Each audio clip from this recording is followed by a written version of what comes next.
नमस्कार नमस्कार. माफ करा, यायला जरा उशीरच झाला. मॉलच्या बाहेर केवढी गर्दी होती. काय ती गर्दी, काय तो सेल, काय ते डिस्काउंट, सगळं एकदम ओके. चला तर मग स्पर्धेकडे वळूया. MP ग्रुप सादर करीत आहे फॅन्सी ड्रेस कॉम्पिटिशन. आजच्या आपल्या स्पर्धेची थीम आहे दिवाळी. दिवाळी हा माहिती आहे. माझी स्मरणशक्ती चांगली आहे. तर आजच्या आपल्या स्पर्धेची थीम आहे दिवाळी. टाळ्या. चला चला आवरा, स्पर्धा सुरू झाली. तुम्ही तयार कधी होणार? बाई बाई बाई बाई बाई, आजकालची पोरं. अच्छा, तुम्ही प्रेक्षक आहात होय. स्पर्धा कुठे आहे? तिकडे. तीनच? बाकीचे? तिकडे. हा. तर चला स्पर्धेला सुरुवात करूयात. तर आपले पहिले स्पर्धक आहेत. मी आहे कंदील. तसा हल्ली मी इको फ्रेंडली झालोय. काट्या, कागद, कापड. तुम्हाला सांगतो, दिवाळीत लय आवडीने मला निवडलं जातं आणि त्याच आवडीने घराबाहेर टांगलं देखील जातं. इको फ्रेंडली आहे म्हणून कसंही टांगतात हो. बरं, दिवाळी संपल्यावर काढतही नाहीत. सगळं अंग दुखतंय हो. आई ग. दुसरे स्पर्धक आहेत.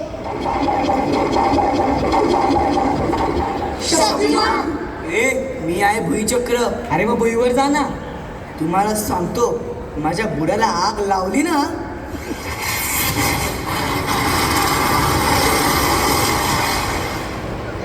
हा कुठे पण जातो. तिसरे स्पर्धक आहेत.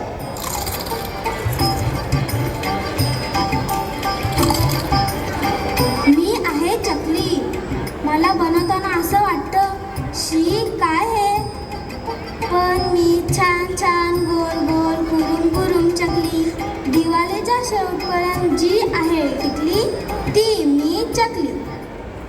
चौथे स्पर्धक आहेत. मी ज्योती. पाटलांची का?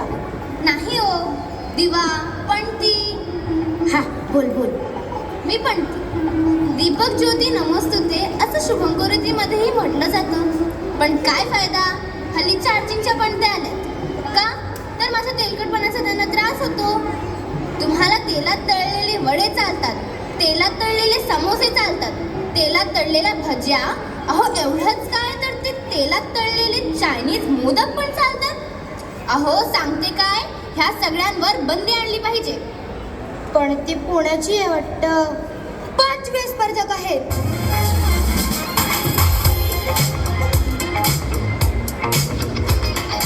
मी आहे लवंगी. मिरची नाही, फटाक्यातली लवंगी. बस एवढं. सहावे स्पर्धक. आडवं रॉकेट कोणी लावलं रे?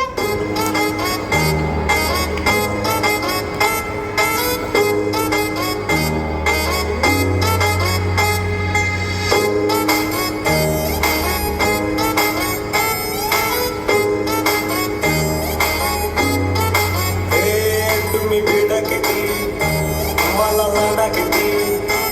तुम्ही बिडा किती, मला लाडा किती. द्यायचा जेवढा त्रास, द्यायचा जेवढा त्रास. It's A D. आपल्याला कोणाच्या जाहिरातीची गरज नाही, कारण आपलं नाव पहिल्यापासूनच टॉप आहे. अरे किती बी समोर येऊ द्या त्यांना एकटा वास. अरे किती बी समोर येऊ द्या त्यांना एकटा वास. अरे किती बी समोर येऊ द्या त्यांना एकटा वास. सातवा. हा. सातवा स्पर्धक आहे.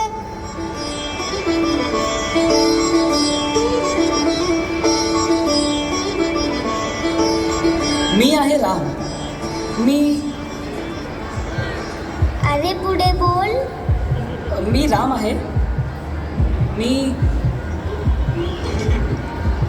अरे बोल, पुढे बोल. विसरला वाटतं.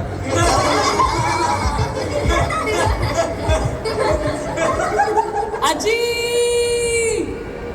अरे काय झालं? आजी, राम कोण होता? खूप वर्षांपूर्वीची गोष्ट आहे. आपल्या भारत देशात एक अयोध्या नगरी होती. अयोध्या नगरीचा राजा होता राजा दशरथ. त्याला 3 राण्या होत्या, कौसल्या, सुमित्रा आणि कैकेयी त्या राजाला 4 पुत्र होते, राम, लक्ष्मण, भरत आणि शत्रुघ्न. राम हा सगळ्यात गुणी आणि धैर्यवान पुत्र होता, त्यामुळेच तो सर्वांचा लाडका होता. आणि सगळ्यात महत्त्वाचं म्हणजे तो भगवान विष्णूंचा अवतार होता, ज्याचा जन्म रावणाचा वध करण्यासाठी झाला होता. मग रामाने रावणाला कसं मारलं? अरे थांब, हा गोष्टीचा शेवट आहे. हा आधीच कसं सांगणार? त्याआधी रामाच्या आयुष्यात खूप काही घडलं. ये सांगते.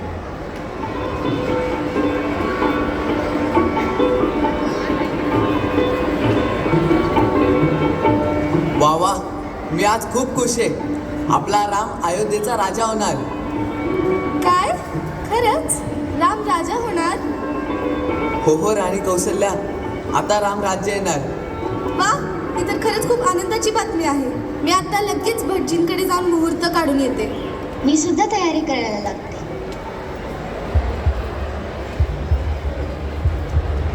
काय झालं कैकेयी? काय झालं हे तुम्ही मलाच विचारताय? राजा दशरथ, खूप वर्षांआधी मी तुमचे प्राण वाचवले होते. तेव्हा तुम्ही मला 2 वचनं दिली होती. तीच वचनं मी आज तुमच्याकडे मागते.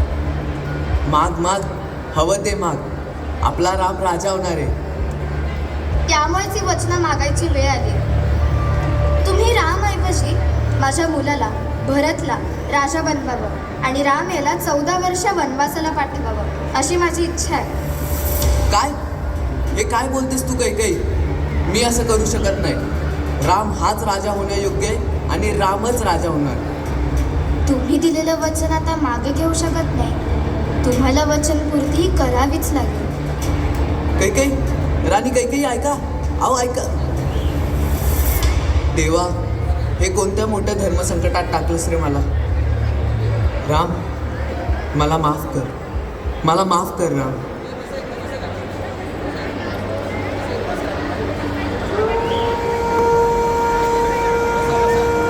पिताश्री, राम, तुला वनात जायची काही गरज नाही. माझ्या वचनाचा तुला त्रास होईल असं मी होऊ देणार नाही. पिताश्री, मी वनवासाला जायला तयार आहे. तुमचे वचन मी पूर्ण करेन.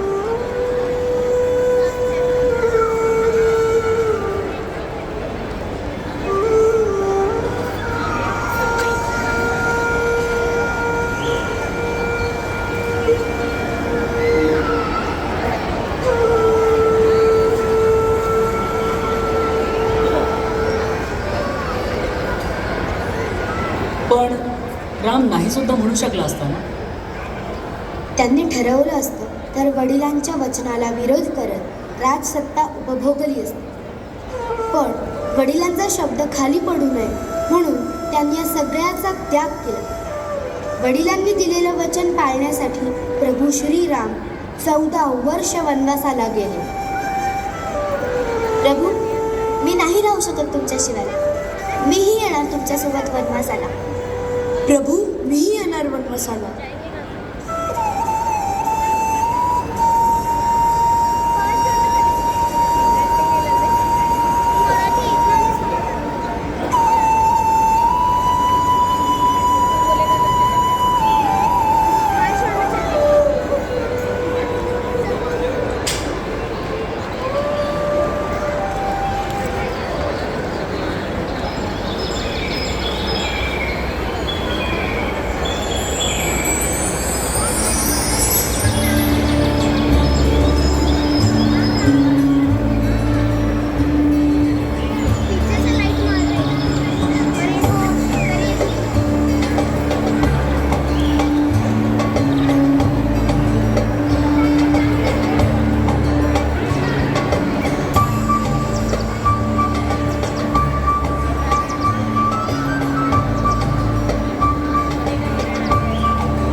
प्रभू, ते हरिण किती सुंदर आहे.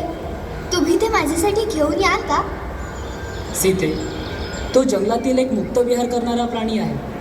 त्याला आपण बंदी नाही बनवू शकत. पण तुम्ही त्याला माझ्यासाठी घेऊन यावं अशी माझी इच्छा आहे. ठीक आहे, जशी तुझी इच्छा. लक्ष्मणा, मी येतो. तोपर्यंत तू सीतेचे रक्षण कर. होय प्रभू.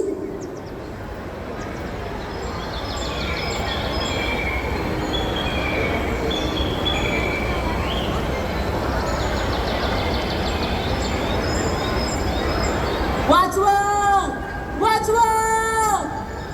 हा तर स्वामींचा आवाज आहे. राधा लक्ष्मणा, तुम्ही जरा जाऊन पाहता का? माते, मला तुमच्या रक्षणासाठी थांबवलंय. मी नाही जाऊ शकत. पण स्वामी संकटात असतील तर? त्यांना मदत हवी असेल तर? मी माझे रक्षण करू शकते. तुम्ही जा, ही माझी आज्ञा आहे. जशी आपली आज्ञा.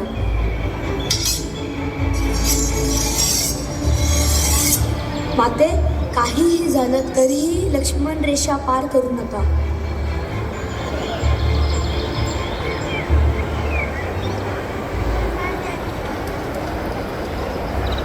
भिक्षां देहि भिक्षां देहि भिक्षां देहि. माते, भिक्षा दे माते. देव तुझं भलं करेल. मला माफ करा, मी तुम्हाला भिक्षा नाही देऊ शकत. एका भुकेल्या ऋषीला भिक्षा न देताच पाठवणार, हा तर आमचा अपमान आहे. मी ही लक्ष्मण रेषा नाही ओलांडू शकत, त्यामुळे मी तुम्हाला भिक्षा नाही देऊ शकत.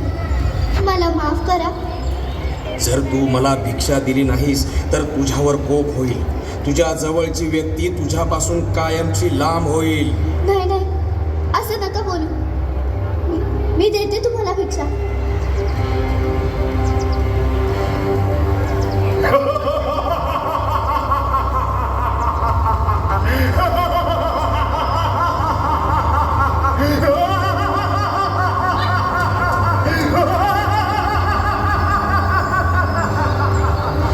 कोण आहात तुम्ही? मी लंकापती रावण. जर स्वामींना कळलं ना तर ते तुम्हाला जिवंत नाही सोडणार. मी तुला दूर लंकेत घेऊन चाललोय. हे तुझा स्वामी कधीच येऊ शकणार नाही.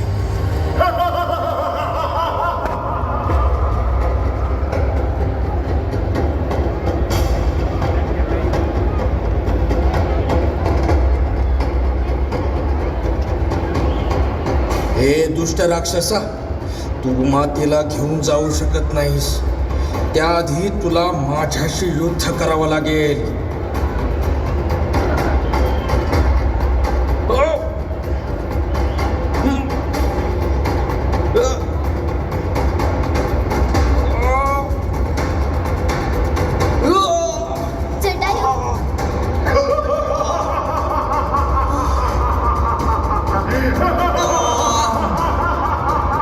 जटायू, जटायू, वाचवा, वाचवा, वाचवा.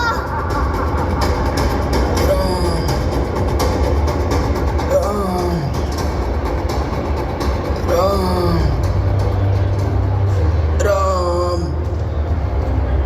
राम प्रभू, हा आवाज कसला येतोय? मलाही कळत नाहीये. राम राम जटायू, राम राम तुम्ही आलात. राम जटायू, तुझी ही अवस्था राम काय झालं? मला माफ करा राम. मी सीतेला नाही वाचवू शकलो. राम मला माफ करा. सीता, सीता कुठे आहे? सीतेला रावण घेऊन गेला. रावण? हा, रावण, राक्षसांचा राजा रावण. तो सीतेला आकाश मार्गाने तिकडे दक्षिणेकडे घेऊन गेला. सीतेला वाचवा, सीतेला वाचवा राम. सीतेला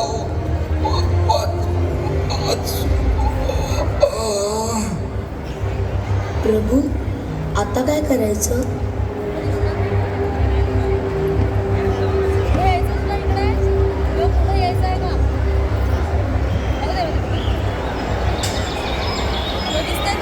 जय श्रीराम, जय श्रीराम, जय श्रीराम, जय श्रीराम, जय श्रीराम, जय श्रीराम. जय श्रीराम, जय श्रीराम, जय श्रीराम. माफ करा, कृपया तुम्ही त्या रस्त्याने जा. माझे प्रभू येत आहेत म्हणून मी ही तयारी करीत आहे. माता शबरी, तुम्ही यांना ओळखलं नाही का? माफ करा, मी ओळखलं नाही तुम्हाला. मी राम आणि हा लक्ष्मण.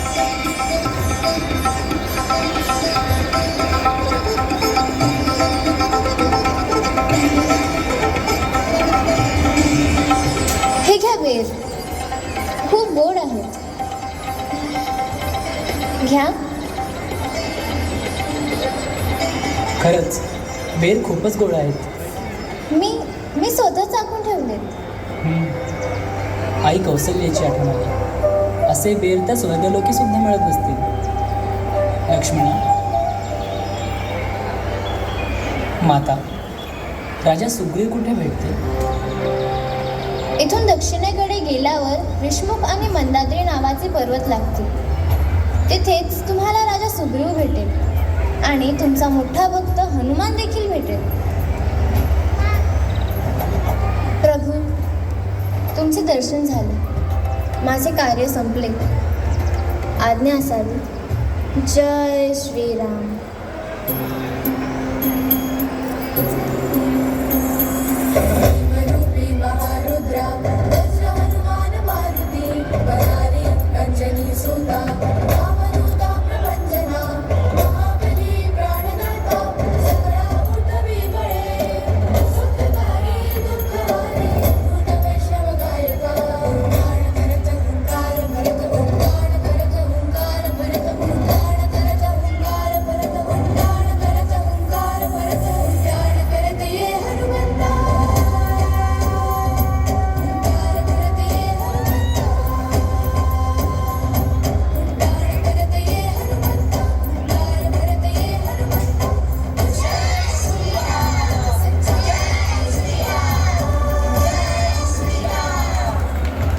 प्रभू, ती पहा, रावणाची लंका.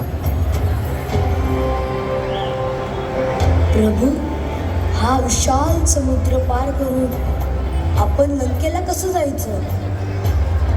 हनुमान, तू समुद्र पार करून लंकेत जा आणि सीतेला माझा निरोप दे. जय श्रीराम.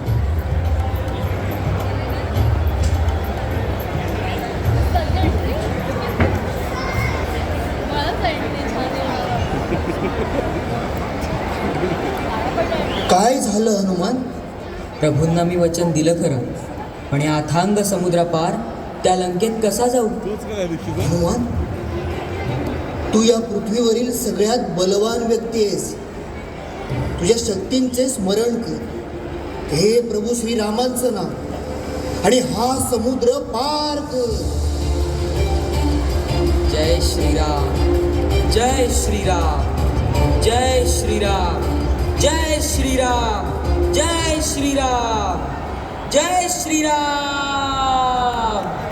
हनुमान लंकेकडे निघाला. जय श्रीराम, जय श्रीराम, जय श्रीराम, जय श्रीराम.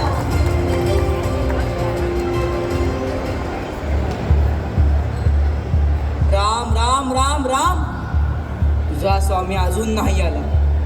घाबरला की काय? नाही नाही, मला प्रभूंवर विश्वास आहे. ते नक्की येतील. ते येतील. हो. मी असं ऐकलंय की तुझा स्वामी माझ्याशी युद्ध करायला वानर सेना घेऊन येतोय. माझी राष्ट्रीय सेना त्याचा काही क्षणातच नाश करून टाकेल. नाही. राम राम राम राम राम. राम राम राम राम राम. कहाँ है राम?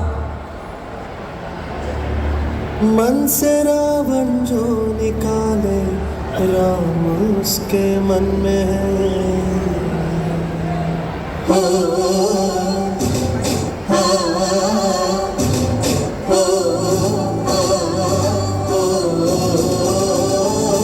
पल पल है भारी वो विपदा दिया.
श्रीरामांनी त्यांच्या जगण्यातून मानवी जीवनाचा आदर्शच आपल्या पुढे मांडला आहे.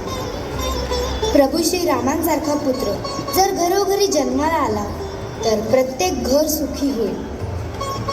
प्रभू रामांसारखा भाऊ लाभला तर भावाभावांमधले मतभेद कधीच दिसणार नाही. त्यांच्यासारखा मर्यादा पुरुषोत्तम पती म्हणून स्त्रीला लाभला तर तिच्या आयुष्याचं सोनंच होईल. सर्व गुणसंपन्न अशा या प्रभू श्रीरामांना त्रिवार वंदन. आपल्याला आम्ही आमच्या बाल रामलीला या नाटकातून दिलेली प्रबोधनाची शिदोरी आपण आयुष्यभर अशीच जपून ठेवली पाहिजे, ती आचरणात आणली पाहिजे. मग आपलंही आयुष्य मर्यादा पुरुषोत्तम श्रीरामांसारखं उजळून निघेल. त्यांनी दाखवलेल्या वाटेवरून चालत राहूया. जय श्रीराम. रामचंद्र कृपालु भज मन हरण भव भयदारुणं नवकंज लोचन कंज मुख कर कंज पद कंजारुणं श्री रामचंद्र कृपालु भज मन हरण भव भयदारुणं नवकंज लोचन कंज मुख कर कंज पद कंजारुणं श्रीराम श्रीराम श्रीराम श्रीराम कंदर्प गणित अमृत छविनमनील नीरज सुंदरं पदपीतमानहं तडित रुचि शुचि नौमि जनक सुतावरं श्रीराम श्रीराम